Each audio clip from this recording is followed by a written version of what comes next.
자, 시작합시다.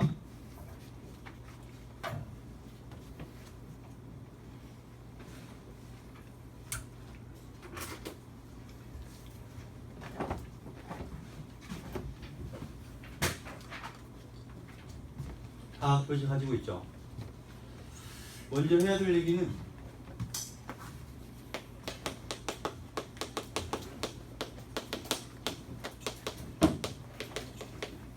이것부터 시작해야 됩니다. 그럼 무슨 말이냐? 이질적인 요소라고 하는 건 말 그대로 서로 다른 요소를 가리킵니다. 병치란 말은 나란히 두다, 옆에 두다, 나란히 두다, 옆에 붙어 있게 두다 이런 뜻인데, 첫 번째 이질적 요소는 형식과 내용을 말하는 거예요. 그럼 형식은 어떤 거냐면 이 글은 지극히 동화적인 형식을 따르고 있어요. 동화적인 형식과 동화적인 소재. 그래서 두 가지를 얘기할 건데 문장이 굉장히 짧습니다. 동화책을 봤으면 뭐 당연히 봤겠지만 알겠죠? 글의 길이가 절대 길지 않습니다. 애들은 길게 못 쓰죠. 길게 읽지도 못하고요. 또한 같은 말을 여러 번 하죠.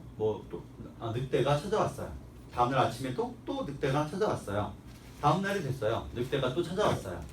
문장을 일부러 짧게 끊습니다. 애들은 길게 이해를 못하니까 읽지도 못하고요. 같은 말을 여러 번 해야 되죠.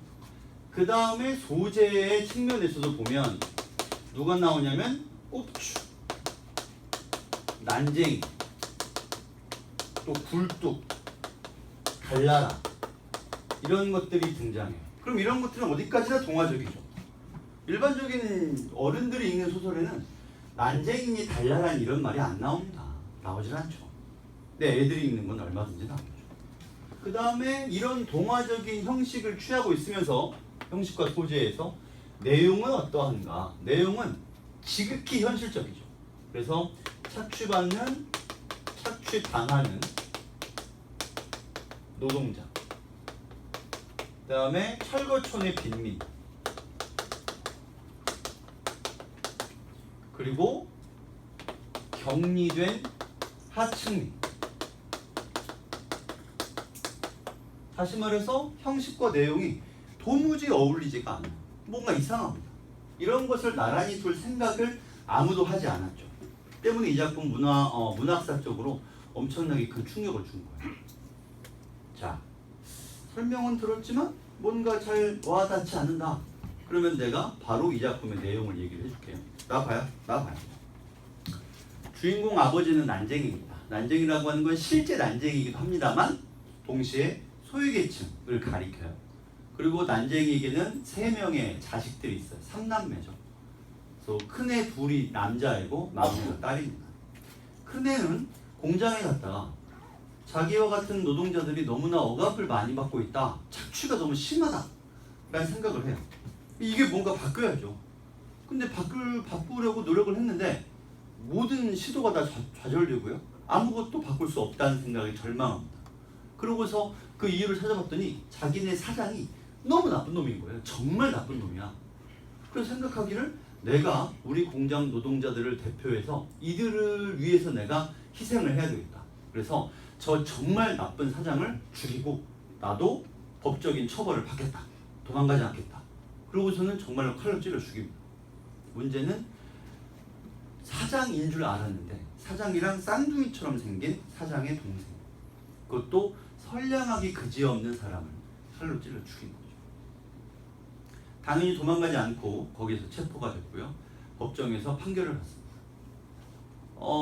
그러고 있는 사이에 이 집안의 가장, 즉 난쟁이 아버지는 철거로 인한 괴로움과 서러움을 감당하지 못하고 달나라에 가야겠다 라는 생각을 하고서는 굴뚝 위로 올라가요. 굴뚝 위로 올라갔더니 달이 바로 앞에 달이 떠 있죠.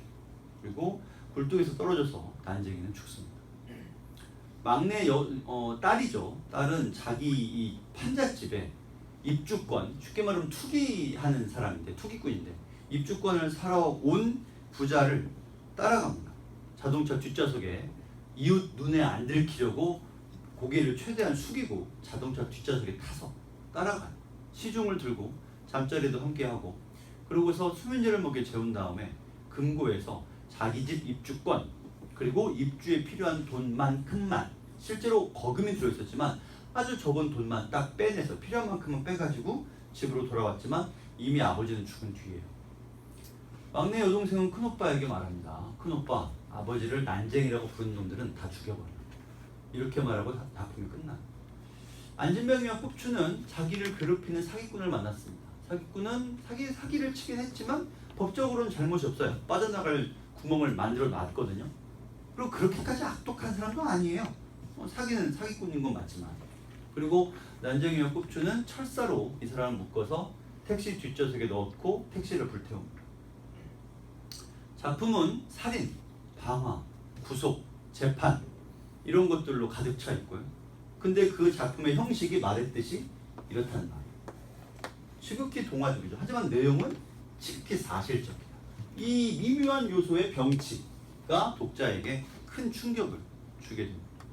또 하나 우리가 적을 게 있는데 미리 쓰고 설명하고 적겠습니다. 그게 뭐냐면 서술자가 여러 명이에요. 연작 소설집이라고 하는 거는 단편 소설 10개쯤 되는 거를 한 권에 모아놓은 거야. 그럼 그 10편의 소설들의 내용이 얼기설기 연결은 되는데 각 편은 독립적입니다. 그러니까 독립적인 이야기 10개가 모여있는 소설집이죠. 근데 그 소설마다 하나는 소설자가 큰오빠, 두 번째는 작은오빠, 세 번째는 막내딸, 그 다음에 또 하나는 공장 사장, 또 하나는 그 공장 사장의 살아남았죠. 공장 사장의 아들. 그럼 공장 사장의 아들은 소설자로 등장하는데 지극히 물질적이고요. 속물이고요. 그냥 나쁜 놈이에요. 가치관이 개판이에요. 그래서 그런 가치관으로 소설자가 되어서 전개합니다. 역시 특이하죠. 정말 나쁜 놈이 서술자의 소설 같은 건 읽어본 적이 없잖아요. 이 당시에는. 그래서 독특하게 작품을 전개하는 거죠. 요것도 좀 적고 갑시다. 이거 썼으니까 이제 지우고요. 또 하나 뭐라고 적냐면 서술자.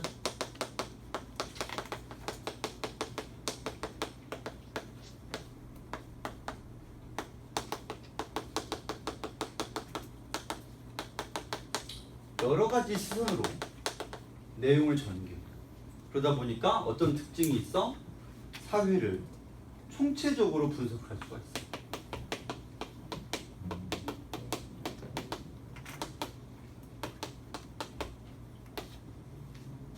어느 한쪽의 시선으로만 보는 게 아니라 가해자, 피해자, 부유층, 서민층, 빈민층 모두의 시선으로 사회를 바라봅니다. 총체적인 분석이 가능해지죠. 자, 이 정도로 해두고요. 이제 내용을 들어갑니다. 아버지는 너무 지치셨다. 어머니가 말했다. 알겠니? 아버지를 믿지 마라. 너희들이 일해야 돼. 어머니가 울었다. 어머니가 말했다. 어머니가 울었다. 짧은 문장이죠. 길지 않습니다. 똑같은 말을 반복하는데 똑같지는 또 않아요. 위에 건 말했다고 아래 건 울었다. 조금 다르죠. 어머니는 공장에 나가서 접지 일을 합니다. 나는 겁이 났어요. 왜요? 왜 겁이 났을까요? 나도 가서 일을 해야 되거든. 나는 이때 나이가 20살이 당연히 안 됩니다. 10대의 나이로 일을 시작해야 되는 거죠. 땀을 흘리지 않고는 아무것도 얻을 수 없다는 것을 뒤늦게 알았다. 문제는 이 뒤늦게라는 말인데, 그러면 혹시 이 집에서 이 애들을 정말 오냐오냐 키워줘가지고 땀을 흘려야 얻을 수 있다는 사실을 모른 채로 막 곱게 자랐느냐? 그럴 리가 없잖아요. 가난뱅인데. 그럼 여기서 뒤늦게란 말은 무슨 뜻이 되겠어요? 알아야 할 때보다는 늦게 알았다는 거죠. 그럼 언제부터 알았어야 돼요? 사실 이 집은 이 애들이 10살도 되기 전부터 알았어야죠. 근데 그보다는 뒤늦게 알았다는 거죠. 계속 갑니다. 명의는 나를 만나. 명의도 원래 중요한 인물인데 이 작품 이 부분에서는 전혀 의미가 없으니까 넘어갈게요. 나중에 얘기하겠습니다. 쌀쌀했다. 영화 영희도 몇 달 간격을 두고 학교를 그만두었다. 자, 질문. 본인 생각에 2019년 7월 현재 대한민국에는 계층이 정해져 있다. 부유층, 중산층, 빈민층 뭐 이렇게. 어때? 있어요? 법적으로 있는 아니고 그냥 실제적으로 있는 것 같다. 글쎄요. 사람마다 생각이 다르겠죠. 그런데 질문을 다시 해봅시다.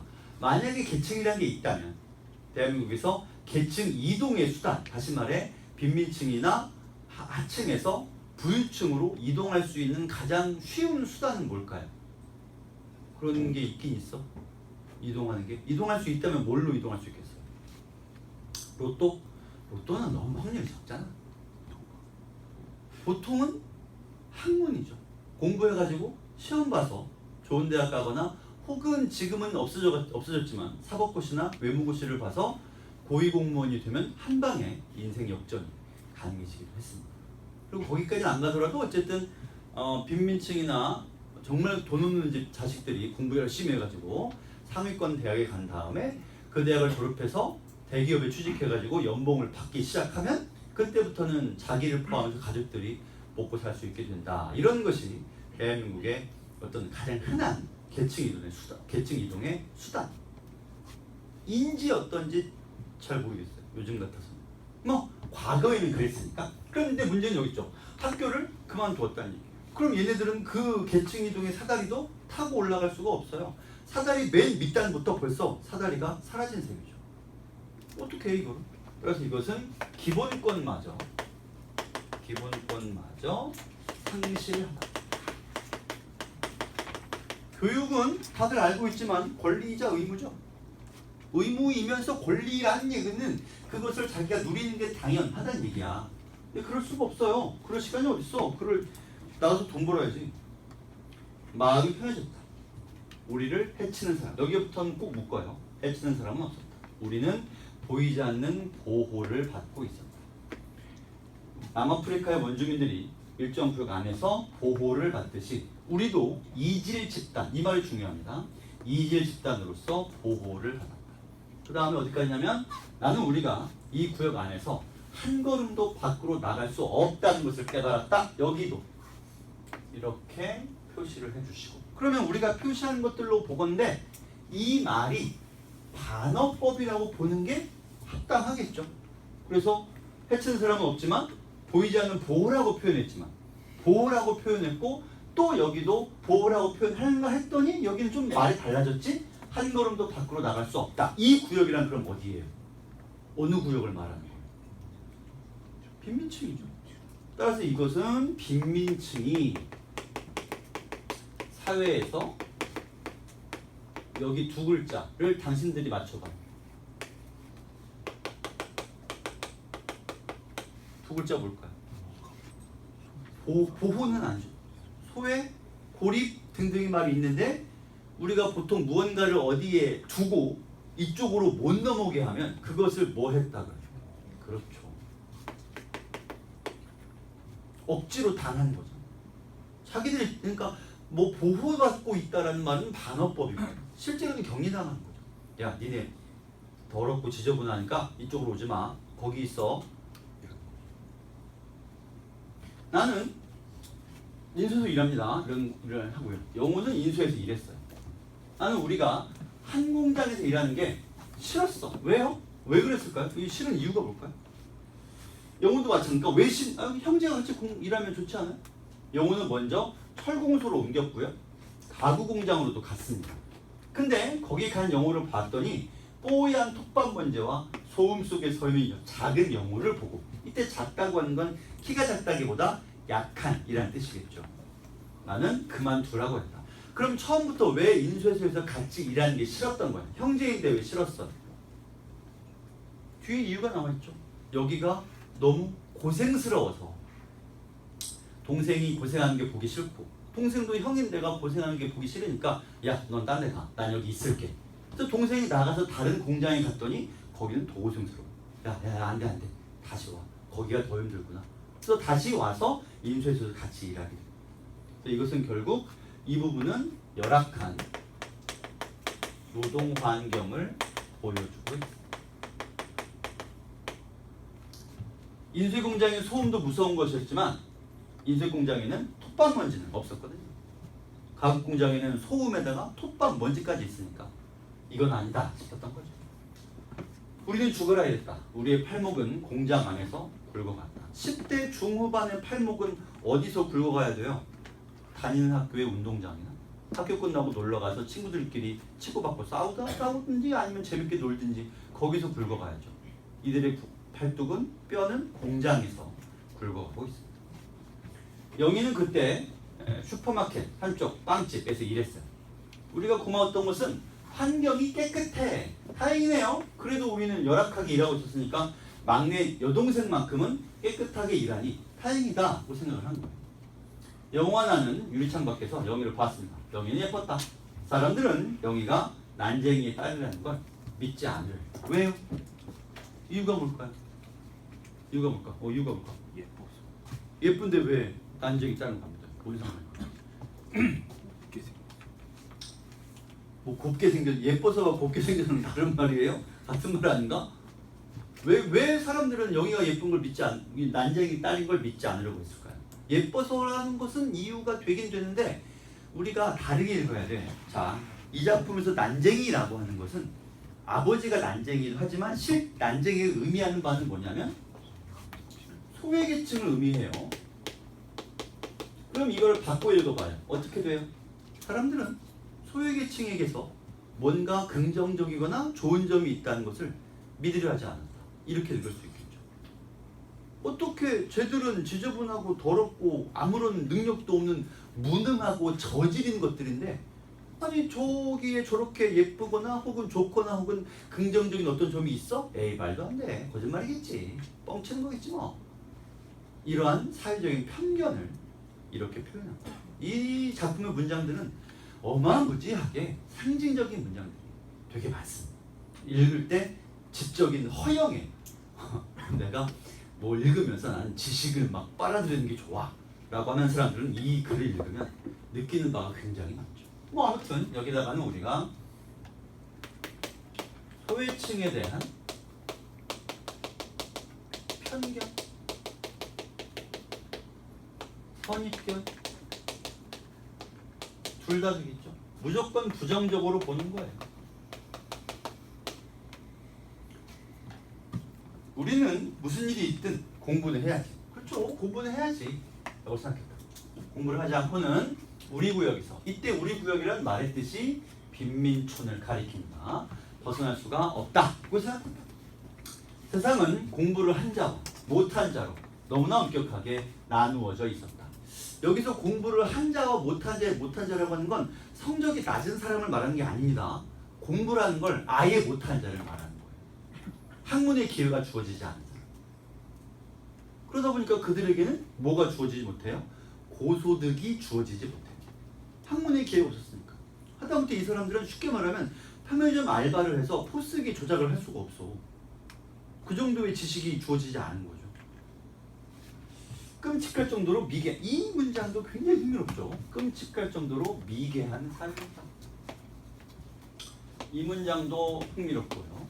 자, 첫 번째, 미개한 사회였다. 이 말을 누구를 보고 하고 있는지 생각해봐요. 이 말을 하는 계층은 누구예요? 지금 이 말을 누가 했어?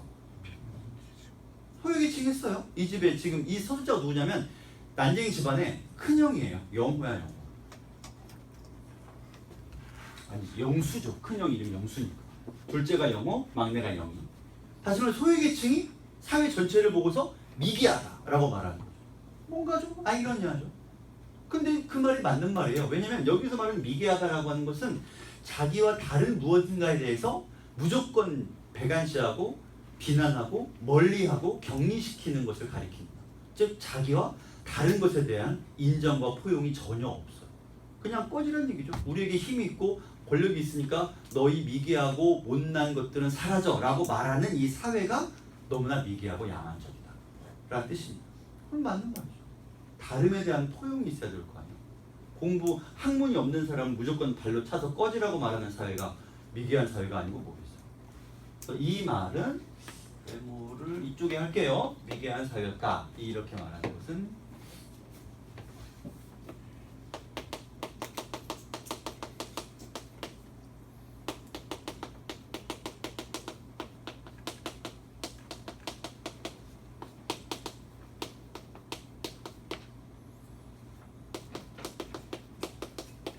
이런 사회를 가리키는 것이고요. 다만 그 말을 소외층이 하고 있다는 사실이 아이러니하다 쓰는 거죠. 대체 뭘 배우는 거예요? 학교에서. 학교도 다니지 못한 사람이 학교 다닌 사람들의 사회를 비난하고 있죠. 그 다음에 두 번째, 우리가 학교 안에서 배운 것과는 정반대. 이 말에서 이 부분, 이게 뭐냐, 이걸 우리가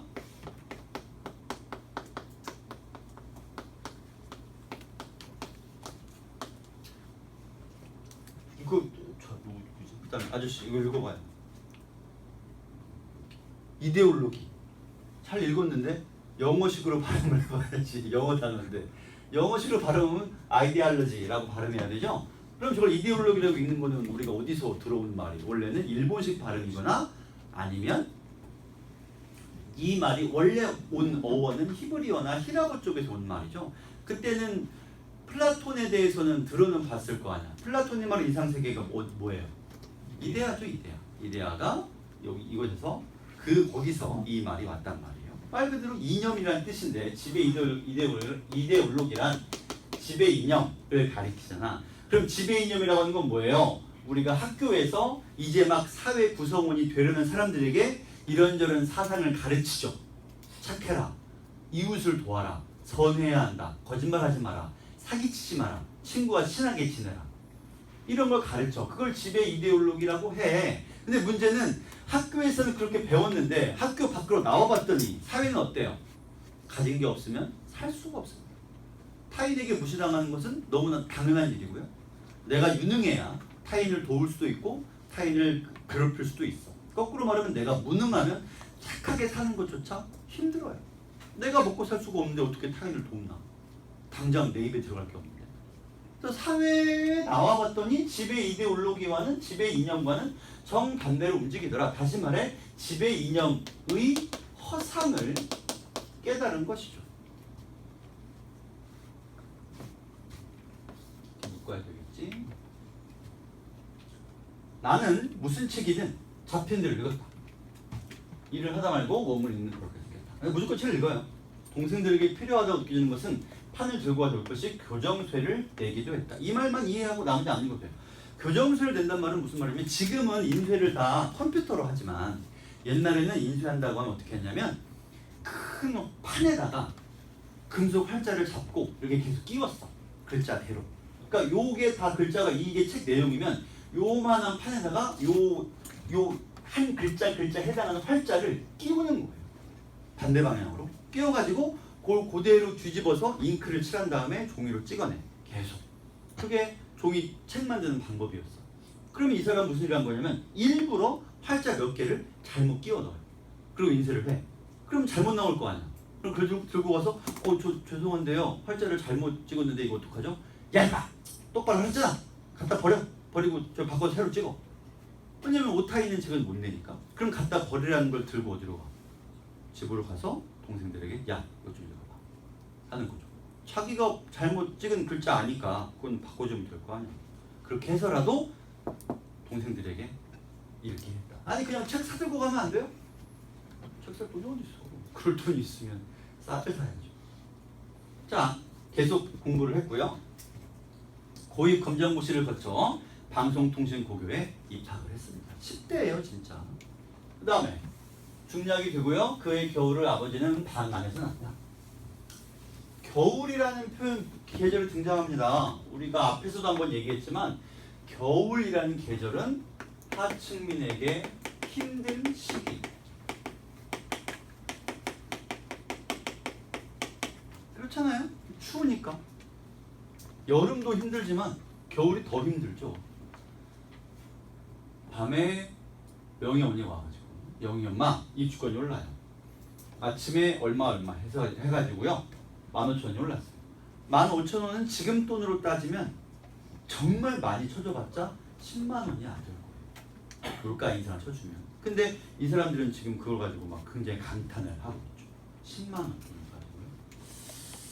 자, 알루미늄 표찰과 철거 개고장 두 개를 이렇게 연결해 주시고.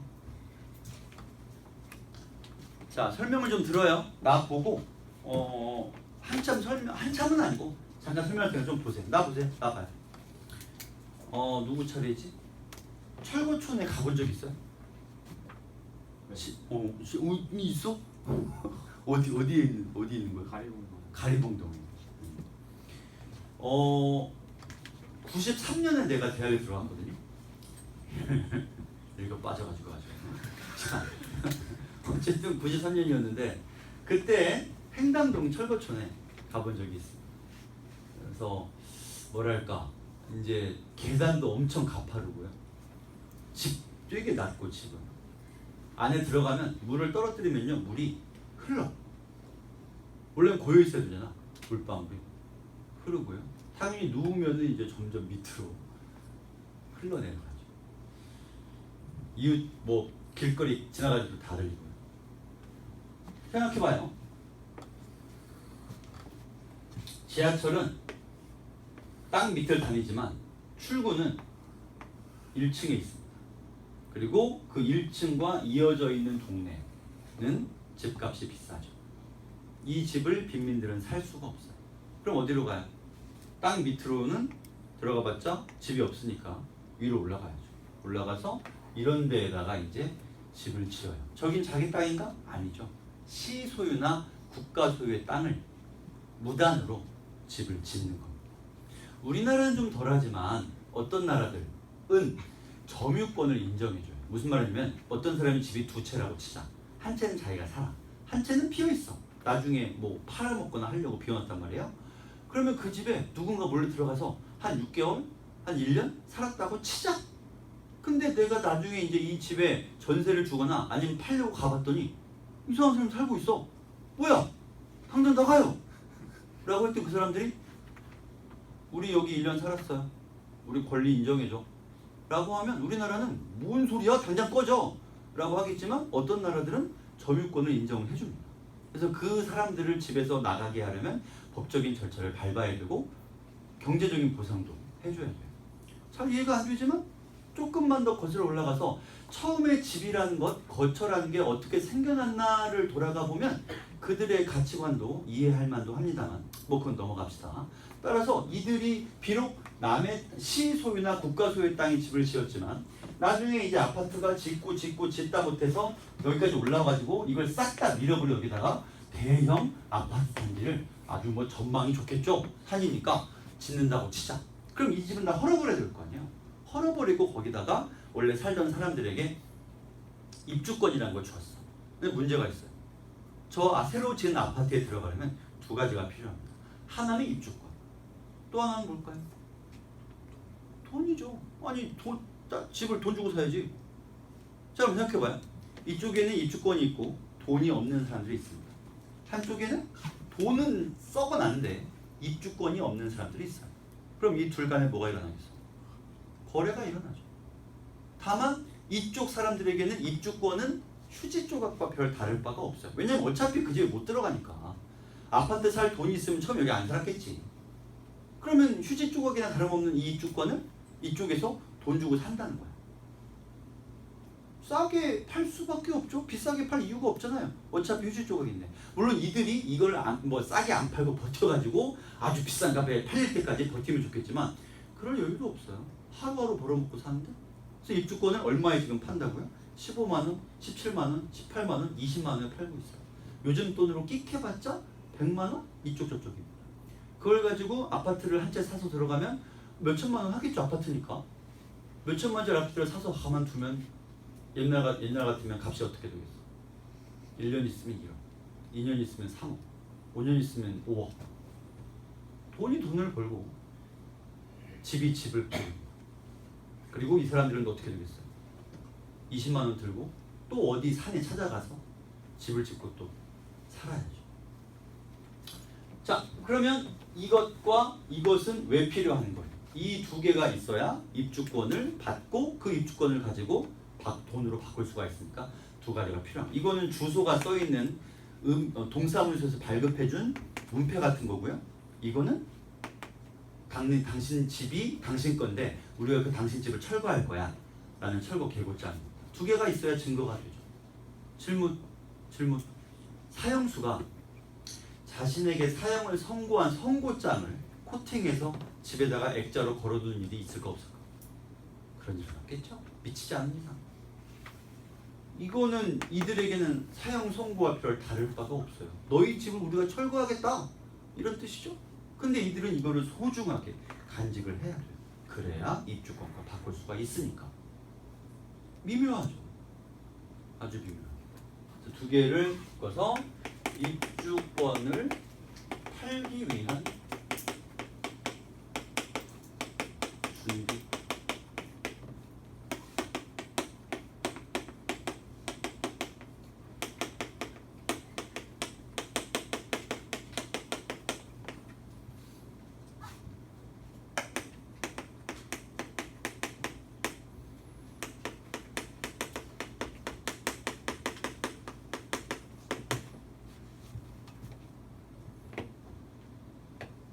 자, 나머지는 좀 빠르게 진행을 합시다.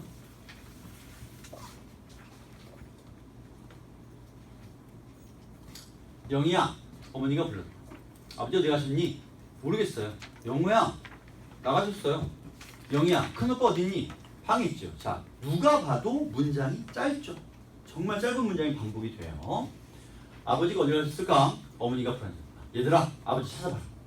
나는 아버지가 놓고 나간 책을 읽고 있었다. 그것은 1만 년 후의 세계라는 책이었다. 1만 년, 왜 하필이면 1만 년일까요? 이것은 현실과의 거리감, 괴리감이라고도 되겠어요. 괴리란 말은 알죠? 멀리 떨어진이란 뜻이에요.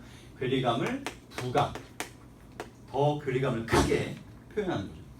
영희는 온종일 펜지꽃 앞에 앉아 줄 끊어진 기타를 쳤다. 펜지꽃이라고 하는 건 본 적 있어요? 펜지꽃? 없어요? 한 번도요? 단 한 번도요? 정말요? 진짜요? 기운 내시고 잠기시고요. 펜지꽃 본 적 있어요? 없어요? 어머. 그 길거리 지나다니다 보면 관상용으로 많이 가로수 밑에 있는데 펜지꽃은 얇고요. 꽃잎이 좀 넓고 원래 무슨 색이냐면 보라색입니다. 근데 품종을 개량해서 노란색, 흰색, 빨간색 다 많이 심던데 원래는 보라색이거든요. 보라색은 현대문학에서 뭘 상징할까요? 죽음을 상징합니다. 사람이 죽으면 입술부터 보라색으로 썩어 들어가죠. 멍이 들어도 보라색이고요. 따라서 펜지꽃이라는 꽃부터가 영희가 상처 입을 인물임을 암시하는 것이죠. 이건 암시예요. 상징하는 거죠. 펜지꽃 앞에 앉아있다고 누구나 다 상처 입지는 않아. 그냥 암시만 하는 거예요. 자, 이번엔 딴 얘기입니다. 내가 방송통신국 강의 받으려고 라디오 사러 갔어요. 여기가 따라왔죠. 최후의 시장에 갔대. 최후의 시장은 말이 좋아 최후의 시장이지 결국 뭐예요? 중고시장이에요. 그냥 중고품 파는 시장이죠. 라디오가 있어요. 근데 영희가 기타를 들어 퉁겨봅니다. 영희는 고개를 숙이고 기타를 쳤어. 옆얼굴이 예뻤어요. 영희가 치는 기타 소리는 영희에게 아주 잘 어울렸다. 자, 이 문장도 상징적입니다. 자, 이 문장도 상징. 여기 보세요. 여기 이거. 나와봐요. 설명 들어야 돼. 자, 생각해봐요. 무슨 일이 있었냐면 내가 두 가지 사례를 얘기해 줄게. 첫 번째는 과거에 옛날에 지금 얘기 아니에요. 좀 된 얘기야. 우리 정부에서는 가장 하층, 그러니까 쉽게 말하면 경제적 약자 계층에게 복지 카드를 발급해줘요. 달마다 얼마씩 복지 카드에 금액이 들어가. 복지를 줘야 되니까요. 그래서 그 금액으로 쌀도 사고요. 아니면 뭐 시장에 가서 싸구려 옷이라도 사 입어야 되고, 그 다음에 뭐 편의점도 가고 하니까. 근데 무슨 일이 있었냐면 누군가가 이제 글을 올린 거야. 복지 카드를 가지고 극장에 영화를 보러 가는 사람을 목격했다. 아니, 쌀 사고 옷 사입으라고 준 돈으로 영화를 보다니 이럴 수가 있냐. 아니, 내 세금을 저렇게 써먹다니 뭐 하는 짓이야? 라고 막 비난을 하는 글을 올렸어. 어때요? 그래? 맞아요? 아니면 이상해요? 뭐 어떻게 생각해? 그 다음 두 번째는 요게 좀 더 요즘 얘기인데요. 지금 하층 경제적 약자 계층에게 우리가 문화 누리 카드라는 게 있어요.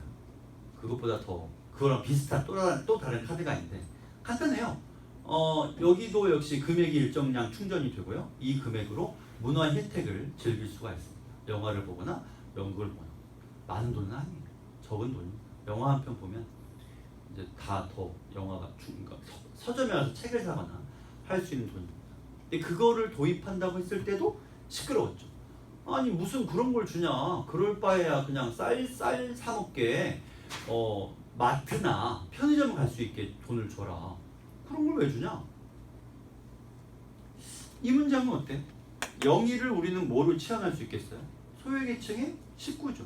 그러면 소외계층이 연주하는 문화나 예술이 소외계층에게 잘 어울렸다는 얘기예요. 즉 소외계층에게도 문화를 즐길 권리가 있다를 말하고 싶은 것이죠. 사람이 쌀만 먹고 밥만 먹고 사는 게 당연히 밥이 우선이긴 하겠습니다만 밥만으로는 안 되는 삶이 있는 겁니다. 여기다가는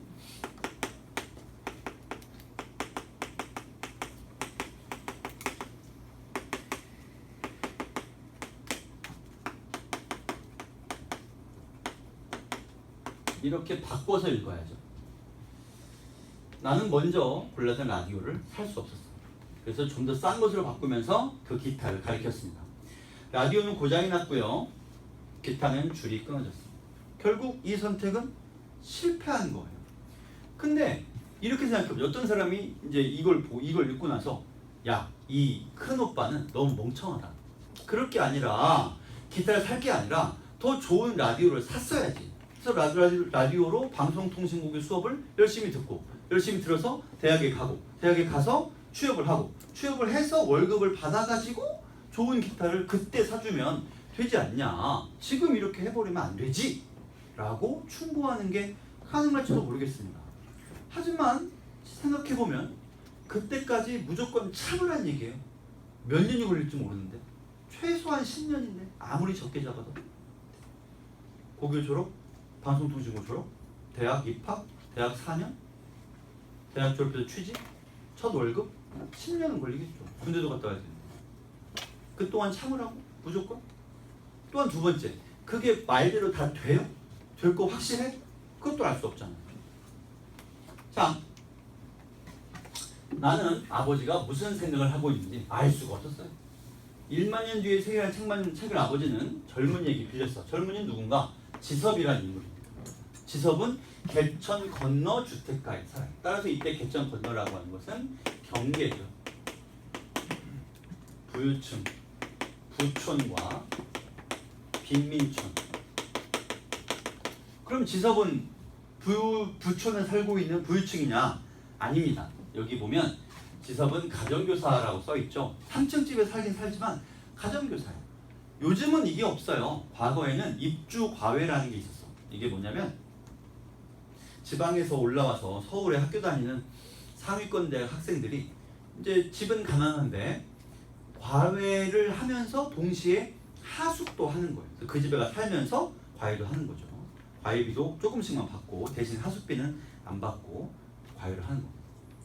아버지와 그는 통해. 따라서 지섭은 어떤 캐릭터이냐면 빈민층을 도우려는 젊은 지식인을 가리킵니다. 빈민층을 돕고 싶은 지식인. 여러분 지금 혹시 청계천에 가본 적이 있다면 청계천에 많은 다리들 중에 어떤 다리에는 사람 동상 하나가 굉장히 크게 붙어있는 다리가 있습니다. 본 적 있나요 혹시? 청계천 안 가봤어? 전태일이라는 이름은 들어봤어요? 전태일은 어떤 사람이냐면 그 양반이 최초로 이 나라의 노동자의 권리를 좀 이슈화시킨 사람이죠. 그래서 평화시장에서 노동을 봉제공장 일을 하다 보니까 이게 너무 말도 안 되게 열악하고 돈은 너무 적게 받고 자기는 그나마 돈을 조금이라도 받는데 자기 밑에서는 아니고요. 자기랑 같이 일하는 이 시다라고 부르는 심부름하는 아이들은 그냥 아예 월급을 못 받는다고도 다름이 없을 만큼 적은 돈을 받고 사는 거예요. 너무 자기는 이상한 거야. 왜 이렇게까지 고통스럽게 살아야 하지? 그래서 이런저런 걸 찾아보다가 근로기준법이라는 법전을 이제 구해서 읽어보니까 자기들이 너무 부당한 대우를 받고 있는 거죠. 이게 말이 되냐? 그래서 근로기준법을 지키라고 사장에게 말을 했지만 들어줄 리가 없죠. 훨씬 노동 환경이 열악했으니까. 그래서 이런저런 싸움 끝에 크나큰 절망만 느끼고 근로기준법 법전을 한 손에 들고 몸에 불을 붙여서 자결합니다. 그때 남긴 말이 이제 근로기준법을 지켜요. 노동자도 사람이다.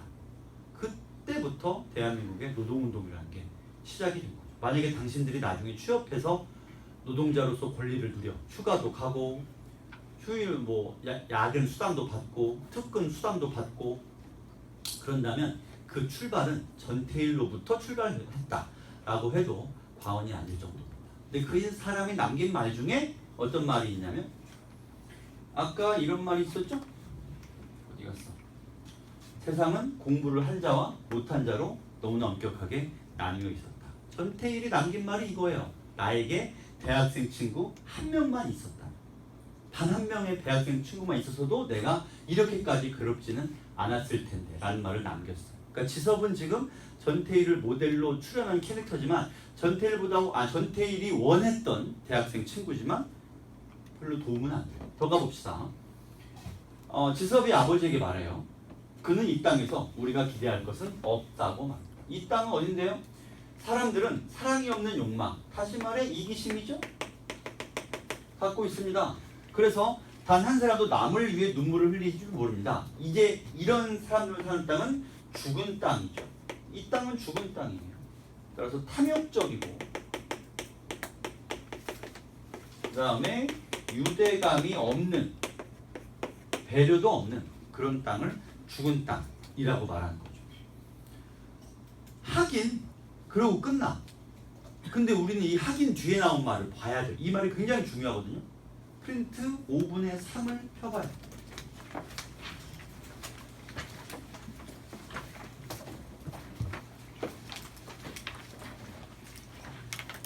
(32쪽을) 펴.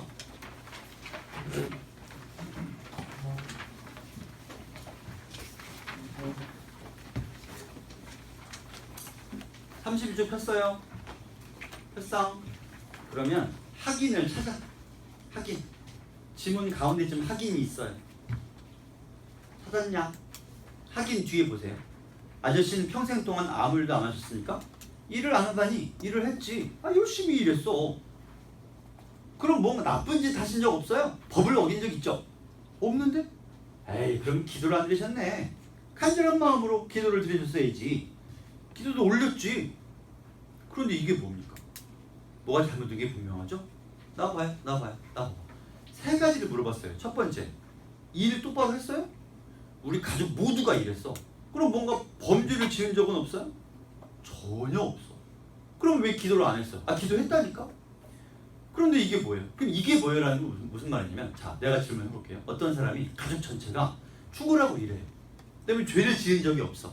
그럼 이 가족에게 최소한 무엇이 허락되어야 합니까? 먹고는 살아야지.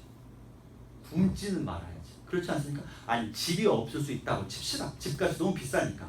또 하루 한 끼 밥은 먹어야 될 거 아니에요. 먹고 살 수가 없다고 한다면 그건 그들의 잘못은 아닐 거 아니야.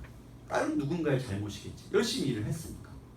그러니까 이게 뭔가 잘못된 분명하다는 말은 무슨 말이냐면, 지섭의 입장에서는 하층민이 지나치게 착취를 당하고 있다라고 생각이 된 거죠. 뭔가 문제가 있다.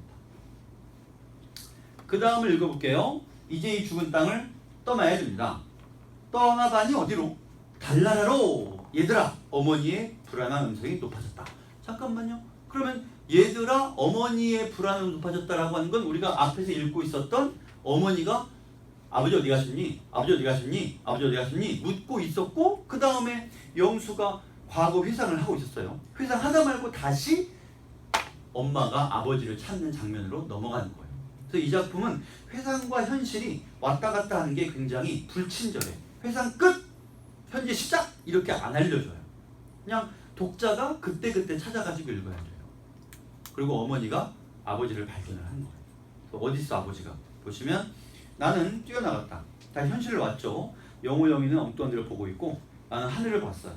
벽돌 공장의 높은 굴뚝이 눈 앞으로 다가왔고, 꼭대기에 아버지가 서 있어요. 아버지 거기 왜 올라갔어요? 한 걸음 정도 앞에 달이 걸려 있었다. 달나라로 가야죠. 아버지는 필침을 잡고 발을 내밀고 그 자세로 아버지는 종이 비행기를 날렸다. 이 다음 장면이 뭐겠어요? 아버지가 굴뚝에서 떨어져 죽는 장면이 이 다음에 나옵니다. 동화적이죠. 동화적이잖아요. 한 걸음 앞에 달이 걸려 있었다. 동화에서 나오는 말이지. 한 문제만 더 볼게요. 62번, 65번을 보세요. 65번.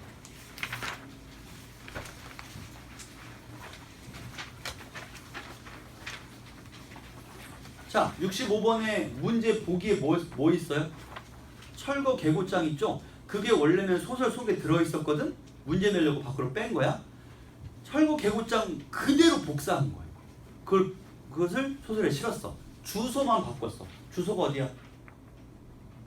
낙원구 행복동. 반어법이죠. 이들은 낙원에 행복하게 살지 않아요. 주소가 이게 뭐야? 그 다음에 말투를 보세요. 뭐라고 써있지? 자진 철거할 것을 명합니다. 만일 철거하지 않으면 강제 철거하고 그 비용은 귀하로부터 징수하겠습니다. 아주 고압적이고 권위적인 말투로 등장하죠. 사정 따위 봐주지 않습니다. 자, 나머지는 읽어보시고 풀어보세요. 쉬었다가 계속합시다.